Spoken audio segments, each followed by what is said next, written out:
This is the cheapest electric vehicle to date in South Africa. And we're going to find out, is it any good?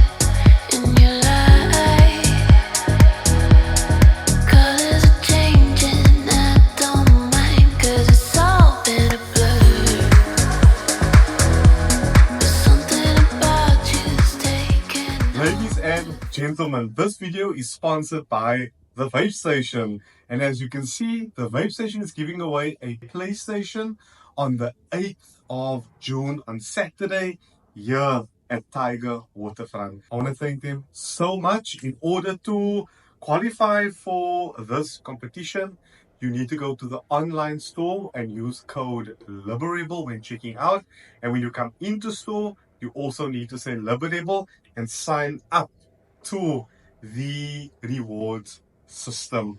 Then you qualify to win the PlayStation 5. The draw will be live here at the store, so make sure you come down on Saturday in order to see if you win a PlayStation 5. By the way, this isn't just for people here in Cape Town. Whether you're in Joburg, wherever, and you buy on the online store, you also qualify. We'll just probably ship it up to you. So yeah, thank you guys so much for watching. Enjoy this video ahead. Hi everyone, welcome to Liberable. This is Tiffany, and today we are taking a look at the cheapest electric vehicle to date in South Africa, and we want to find out, is it any good? Now this is the Ora 300 super luxurious model, and well, let's see what it has in store. Now price wise, you're looking at starting at 687,000 Rand, and it goes all the way up to 836,000 Rand for the Ora 400 super luxurious model. Now let's talk features.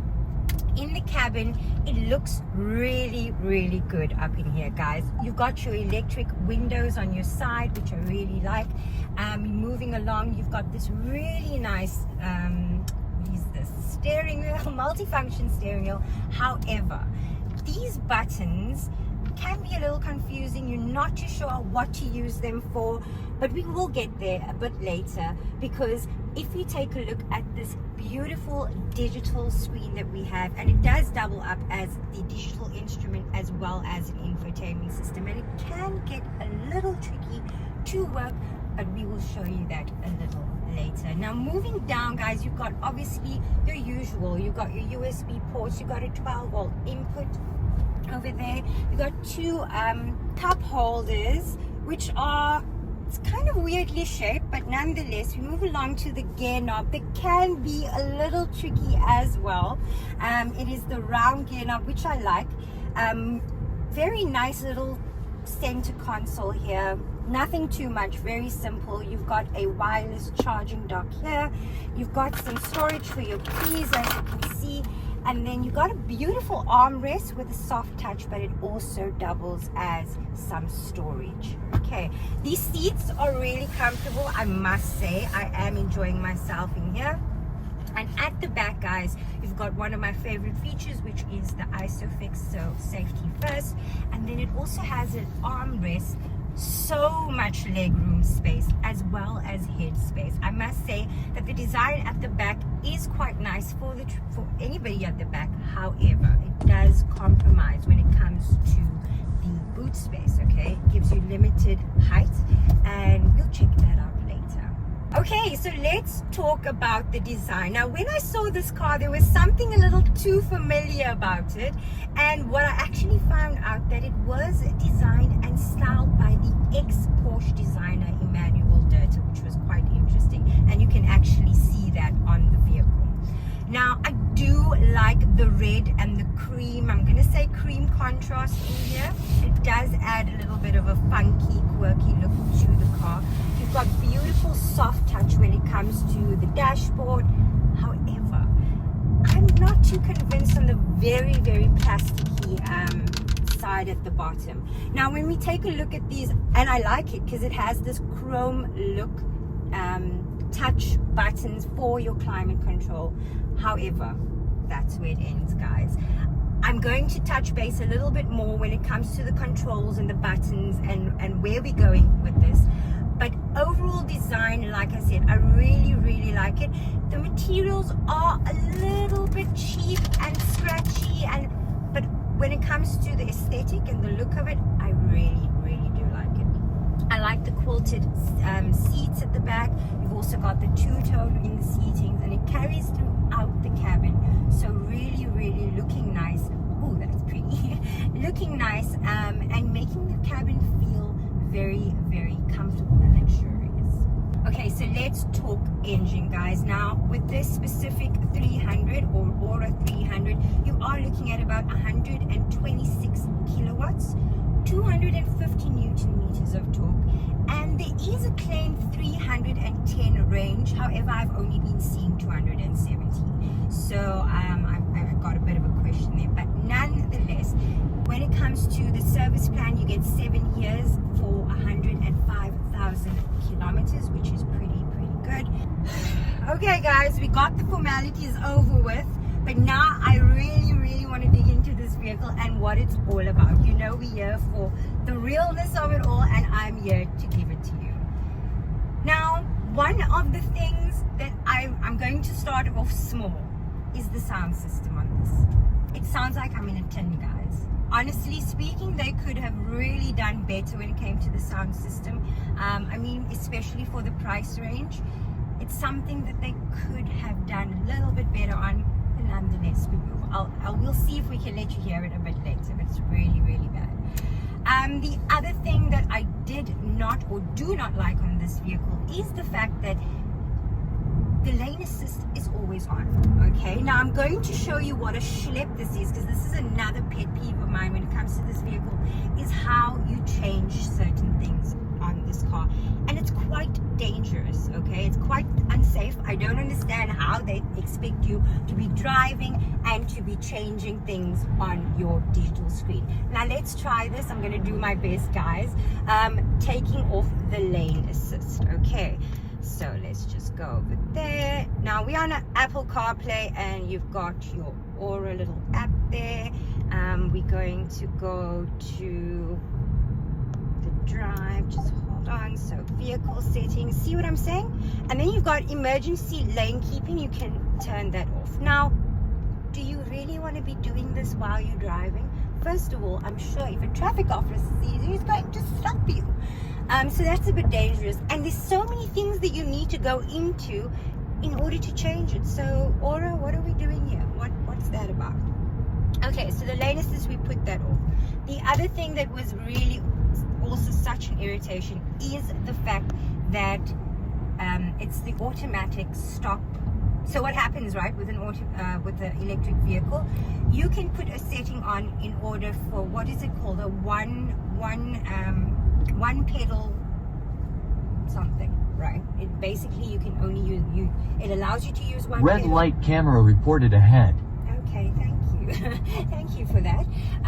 So you basically can just use your throttle to stop and go, but let me show you how tricky this is to change as well. The other thing is, this keeps popping up. So the moment you put on the indicator, the screen changes. So it takes you out of the menu, and you have to go back and do everything all over again, which is, guys, especially for me, when it comes to convenience, I want something to be really convenient, and this is just not it. So let's try this. Okay, we're going to go back in there. We're going to go to vehicle settings. We're going to go to driving. Now, especially with me with my nails, this is not friendly at all. You've got your single pedal mode. You can put it on and you can put it off. Okay, I'm going to put it off because at this time I do not want to be using it, but can you see what I'm saying? It's just not convenient. Now let's change our climate control. Now remember, I showed you the physical buttons. That's as good as it's going to get. You actually need to physically go into the infotainment system to change the climate, which is another little irritation for me. Let's try and do that. Okay, So we can go over there. Oh, see what I'm saying? Go into the app and look at this. This would just annoy me driving all the time, having the screens change. It's just too much. Nonetheless, so we go over there. You've got your little climate icon, and that's where you change it. Sounds like a phone, guys. But can you see? I'm like, I have to watch the road. I have to watch what I'm doing on here. It's too much. And especially, I think for somebody, if your eye and hand coordination is not working very nicely, this is going to be a big problem for you. Let me tell you that much. See, yes, climate changing, it's a no for me, or it's a no. But this is where it gets even more irritating. You're jamming to your music, you've got your Apple CarPlay or your Android Auto playing, right? And you want to put the music up, which you probably wouldn't want to do with this sound system, but nonetheless. You want to put your music up. How do we do that? Here we go again. Okay, so I'm going to go back to the Apple CarPlay. You have your little screen there, but like a phone, you have to drop it down and actually change it over there. Ora, make it make sense.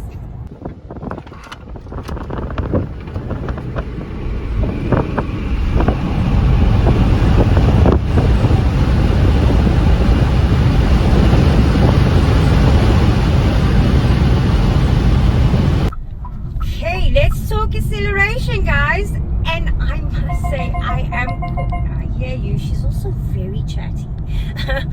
So there's always these little signals that it gives you, but nonetheless, I'm quite surprised with this little vehicle. The Ora 300 goes. I mean, with all electric vehicle cars, guys, with all electric cars, I'm quite surprised at how nippy it is, and this is no exception when it comes to this vehicle. The steering is quite nice, very responsive, very comfortable to use. When it comes to the braking, so responsive. And one of the biggest surprises that came is the handling of this car. I mean, around corners, she sits pretty good. So I'm quite impressed with the drive of this vehicle, and it's very smooth, guys. So well done, Ora 300. Okay, now I just overtook the car, guys, and it did it effortlessly. Now, I like the Ora 300 for many reasons. It's the looks, it's the price, it's the value, it's the interior, it's the exterior, and most of all, it is the drive. I'm pretty impressed. However, the shortfall on this one would be the infotainment system and the digital cluster. There's just too much to be doing while you're driving, and I think that's something that GWM can take a look at. But overall, what a nice drive. Okay, now if you are in the market, or let's for example say you can generate your own electricity, you've got solar paneling at your home, you are in the electric industry, or let's say industry or infrastructure at home, then the Ora 300 would be perfect for you. Okay, when it comes to price, when it comes to looks, I mean, I've been driving and so many people's heads have been turning because it is a pretty looking car, right? However, if you are not in this position to own an electric vehicle, or if you don't have solar at home and you are not in the industry, I would recommend looking elsewhere. It is a pretty neat little vehicle, but with some shortfalls that I think GWM can do a little bit better. Overall, I really enjoyed myself in the Ora 300. Be free, be you, live a rebel.